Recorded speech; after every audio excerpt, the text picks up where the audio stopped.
وأيام وأيام وناكسن ودرارة سويال كفان له كل فاقن يحي تاسو دليا دباد بددكين ودبالدا كسو دويان goobaha xafladaha ama samarinada xaafadaheena meeshii aad martidba waa ayaanta ishaadu qabanayso fariimo muujinaya wacnaanta maalintani leedahay waa maalinta aad arkaysid madaxdii waddankeena oo ubax dhigaya taalooyinka kuwii soo halgamay taariikhda galay dhismaha dhagax tuur waa dharaarta si gooniya dhaayaha loola raaco ee Iswayl Xaawataako ama Sayid Maxamed taalooyinkoodii lagaag dhawaado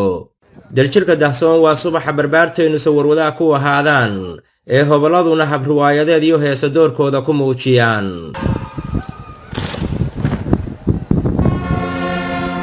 isweydiiyo maxaa sidan loo yeelayaa maxaa darbiyada dalkeena midabada buluuga ay xiddigta cad loogu xardhayaa oo gobolada dalku u dabaaldegayaan hablaha dalkeenu maxay dharaartan dhabankooda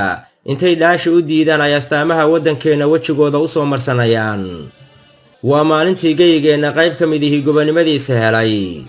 gobonimadaasi sahadyad kuma iimaan boqolaal rag ah ayaa u godgalay gabdho tiro badan ayaa u goblamay oo dad xasaanad leh baa xabsiyada loo dhigay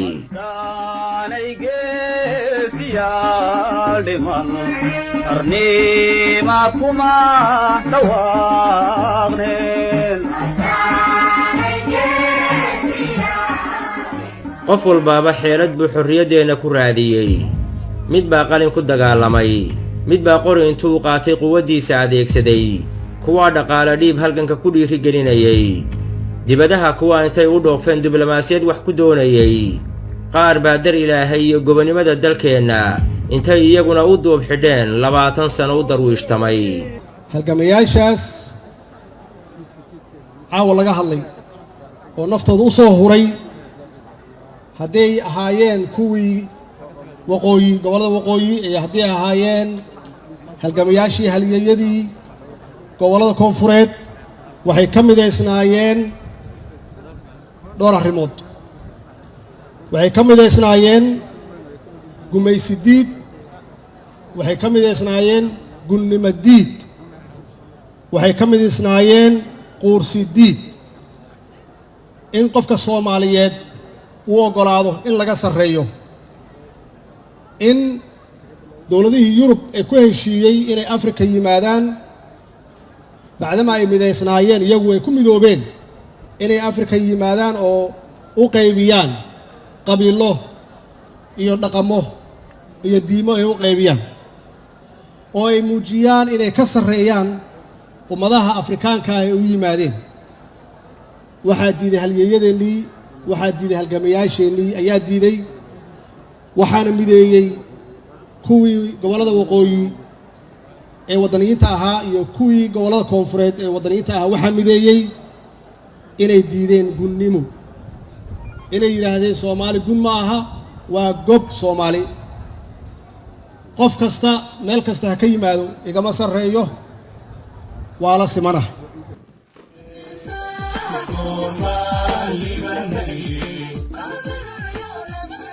waa jeerkii Juun 26 iyo Juulaay 1 labadii dhinac ee xoroobay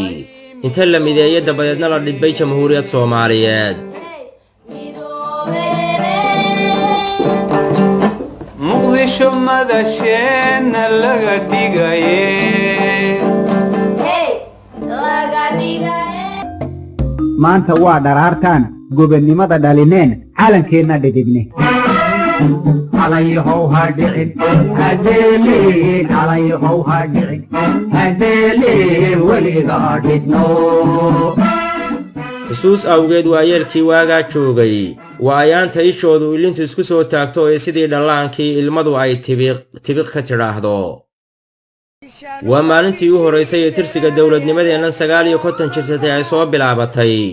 oo waa habeenkii Muqdisho ay marti gelisay kumanaanka Soomaaliyeed ee cirifyada arlaayiga dalkeena ka kala yimi 7 dal oo duwalka caalamka ka socda waa maalintii Muqdisho hambaliyo awgeed ay noogu yimaadeen markaasoo 114 madfac oo suuradaha quraanka ka turjumaya lagu soo dhaweeyay adduunka si wanaagsan nagala jooga hadda oo ummad badan ay nagala joogto maraka ka ahaado inaynu jecel lahay shucuubka adduunka inaan wanaag xiriir wanaagsan inaynu la lahaan aadan cabdulla cismaan waa dharaartii uu soomaalida horteeda hor yimi oo dhagahooda maqashiyey dhawaaqii xorriyadda maanta waxay nahay xor talada iyadan gacantana inoogu jirta wakhtiga kan aan idinla hadlayo waxaad tihiin xor inkastoo samaan dheer uu ka soo wareegay wakhtiga misena weli aadan waa astaan qaran oo quluubteenna ku qarsoon sawirkiisuna waa kaa sudhan xafiiska madaxweynaha wadajir iyo walaaltooyo iyo halgan loo dhan yahay oo dhinacyada la ysku hayo ayay awoowayaasheen ku gaadheen dhabbada xorriyadda aynu maanta ku taamayno mar kale ayaynuna wadajir iyo wada socod dib ugu dhisi karnaa kuna difaaci karnaa dalkeenna 59 sano ka hor yaa aabbayaasheen dhulkay ka qaadeen midnimadii soo celiyeen dadnimadeen iyo sharafkeen iyo karaamadeen dib u soo celiyeen anugu diyaar waxaan u ahay inaan taariikhda ku galo inaan noqonno kulligeen dadka halkan fadhiya mas-uuliyiinta ah oo aanu kula dardaaranno dadka waalaheenna reer waqooyiga ah ama somalilan inaan ka tagno taariikh carruurteenna uga tagno mustaqbal wanaagsan caalamka aan la jaan qaadno annagoo mid ah maxaa yeelay annagoo mid ah oo midaysan yaan la tartami karnaa caalamka dhinac walbaba hadday noqoto dhaqaale hadday noqoto horumar iyo hadday noqoto siyaasad laakiin annagoo kala dhantaalan annagoo kala maqan waxaan ku dambeynaynaa carruurteenna sidii hadda ay yihiin inay qaxaan qaxootiye ay ku jiraan badda ay ku baaba'aan xoogaa siyaasiyiina ay ka faa'iidaan anugu ma rabo siyaasigaas inaan noqdo anugu waxaan rabaa siyaasiga soomaaliya u horseeda horumar siyaasiga soomaaliya u horseeda midnimo siyaasiga soomaaliya u horseeda barwaaqo siyaasiga soomaaliya u horseeda wada shaqayn guud ahaan gudaha soomaaliya iyo dowladaha deriska iyo caalamka qof kasta oo soomaaliyana waajib ayaa ka saaran inuu ka shaqeeyo midnimada soomaaliya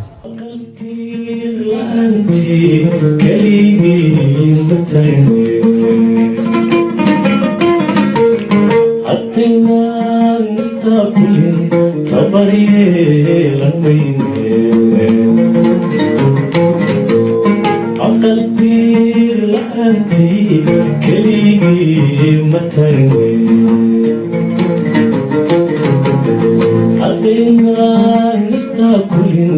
tabariye langaine